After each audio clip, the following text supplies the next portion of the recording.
ലേവ്യർ അധ്യായം 19. വിവിധ നിയമങ്ങൾ. കർത്താവ് മോശെയോട് അരുളിച്ചെയ്തു, ഇസ്രായേൽ സമൂഹത്തോട് പറയുക, നിങ്ങൾ പരിശുദ്ധരായിരിക്കുവിൻ. എന്തെന്നാൽ നിങ്ങളുടെ ദൈവവും കർത്താവുമായ ഞാൻ പരിശുദ്ധനാണ്. മാതാവിനെയും പിതാവിനെയും ബഹുമാനിക്കുകയും എൻ്റെ സാബത്ത് ആചരിക്കുകയും വേണം. ഞാനാണ് നിങ്ങളുടെ ദൈവമായ കർത്താവ്. വിഗ്രഹങ്ങളെ ആരാധിക്കുകയോ ദേവന്മാരുടെ വിഗ്രഹങ്ങൾ വാർത്തെടുക്കുകയോ ചെയ്യരുത്. ഞാനാണ് നിങ്ങളുടെ ദൈവമായ കർത്താവ്.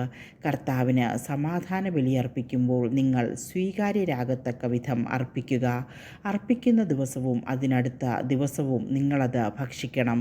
മൂന്നാം ദിവസത്തേക്ക് എന്തെങ്കിലും അവശേഷിക്കുന്നെങ്കിൽ അത് ദഹിപ്പിച്ച് കളയണം.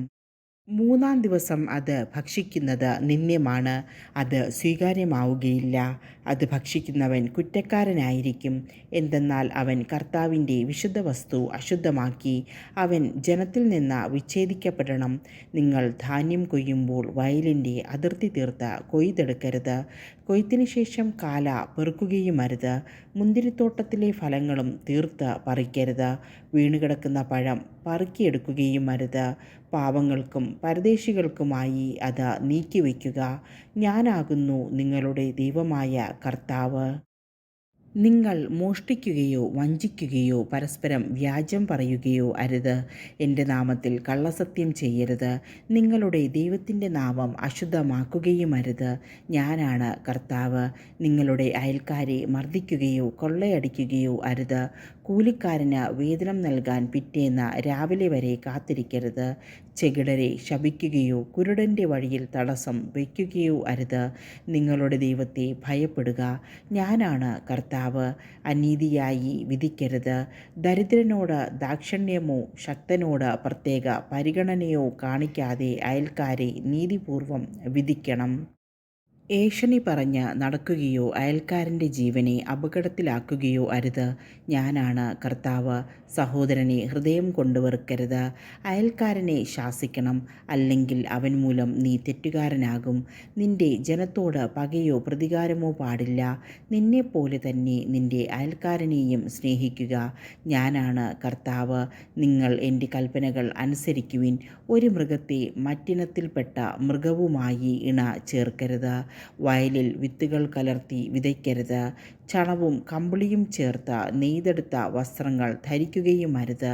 ഒരു പുരുഷന് വിവാഹസമ്മതം നൽകിയിട്ടുള്ളവളും എന്നാൽ വീണ്ടെടുക്കപ്പെടാത്തവളും സ്വാതന്ത്ര്യം ലഭിക്കാത്തവളുമായ ഒരു ദാസിയോടുകൂടി ഒരുവൻ ശയിച്ചാൽ അന്വേഷണം നടത്തി അവരെ ശിക്ഷിക്കണം. എന്നാൽ അവർക്ക് മരണശിക്ഷ വിധിക്കരുത്. എന്തെന്നാൽ അവൾ സ്വതന്ത്രയായിരുന്നില്ല. അവൻ തനിക്ക് വേണ്ടി സമാഗമ കൂടാരത്തിൻ്റെ വാതിൽക്കൽ പ്രായശ്ചിത്ത ബലിയായി ഒരു മുട്ടനാടിനെ കർത്താവിന് സമർപ്പിക്കണം. പുരോഹിതൻ പ്രായശ്ചിത്ത ബലിക്കുള്ള മൃഗത്തെ കർത്താവിൻ്റെ മുൻപിൽ സമർപ്പിച്ച് അവന് വേണ്ടി പാപപരിഹാരം ചെയ്യണം. അപ്പോൾ അവൻ ചെയ്ത പാപം ക്ഷമിക്കപ്പെടും. നിങ്ങൾ ദേശത്ത് വന്ന ഫലവൃക്ഷങ്ങൾ നട്ടുപിടിപ്പിക്കുമ്പോൾ 3 വർഷത്തേക്ക് അവയുടെ ഫലങ്ങൾ വിലക്കപ്പെട്ടതായി കണക്കാക്കണം. അവ നിങ്ങൾ ഭക്ഷിക്കരുത്. 4-ാം വർഷം കർത്താവിൻ്റെ സ്തുതിക്കായി സമർപ്പിക്കുന്നതിന് അവയുടെ ഫലമെല്ലാം പരിശുദ്ധമായിരിക്കും. 5-ാം വർഷം അവയുടെ ഫലങ്ങൾ നിങ്ങൾക്ക് ഭക്ഷിക്കാം. അവ നിങ്ങളെ സമ്പന്നരാക്കും. ഞാനാണ് നിങ്ങളുടെ ദൈവമായ കർത്താവ്. നിങ്ങൾ രക്തത്തോടു കൂടിയ മാംസം ഭക്ഷിക്കരുത്. ശകുനം നോക്കുകയോ ആഭിചാരം നടത്തുകയോ അരുത്. ചെന്നി മുണ്ഡനം ചെയ്യരുത്. ദീക്ഷയുടെ അഗ്രം മുറിക്കുകയുമരുത്.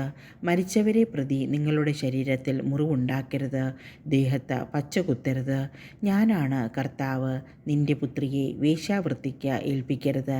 അങ്ങനെ ചെയ്താൽ നാട് മുഴുവൻ വേശ്യാവൃത്തിയിൽ മുഴുകുകയും തിന്മ കൊണ്ട് നിറയുകയും ചെയ്യാനിടയാകും. നിങ്ങൾ എൻ്റെ സാബത്ത് ആചരിക്കുകയും വിശുദ്ധ സ്ഥലത്തെ ബഹുമാനിക്കുകയും ചെയ്യുവിൻ. ഞാനാണ് കർത്താവ്. നിങ്ങൾ മന്ത്രവാദികളെയും ശകുനക്കാരെയും സമീപിച്ച് അശുദ്ധരാകരുത്. ഞാനാണ് നിങ്ങളുടെ ദൈവമായ കർത്താവ്. പ്രായം ചെന്ന നരച്ചവരുടെ മുൻപിൽ ആദരപൂർവ്വം എഴുന്നേൽക്കുകയും അവരെ ബഹുമാനിക്കുകയും വേണം. നിന്റെ ദൈവത്തെ ഭയപ്പെടുക. ഞാനാണ് കർത്താവ്. നിങ്ങളുടെ നാട്ടിൽ വന്ന് താമസിക്കുന്ന വിദേശിയെ ഉപദ്രവിക്കരുത്. നിങ്ങളുടെ ഇടയിൽ വസിക്കുന്ന വിദേശിയെ നിങ്ങൾ സ്വദേശിയെപ്പോലെ കണക്കാക്കണം. നിങ്ങളെപ്പോലെ തന്നെ അവനെയും സ്നേഹിക്കണം. കാരണം നിങ്ങൾ ഈജിപ്ത് ദേശത്ത് വിദേശികളായിരുന്നു. ഞാനാണ് നിങ്ങളുടെ ദൈവമായ കർത്താവ്.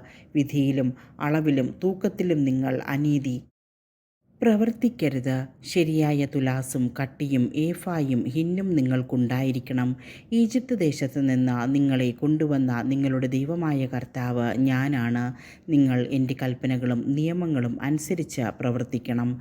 ഞാനാണ് കർത്താവ്.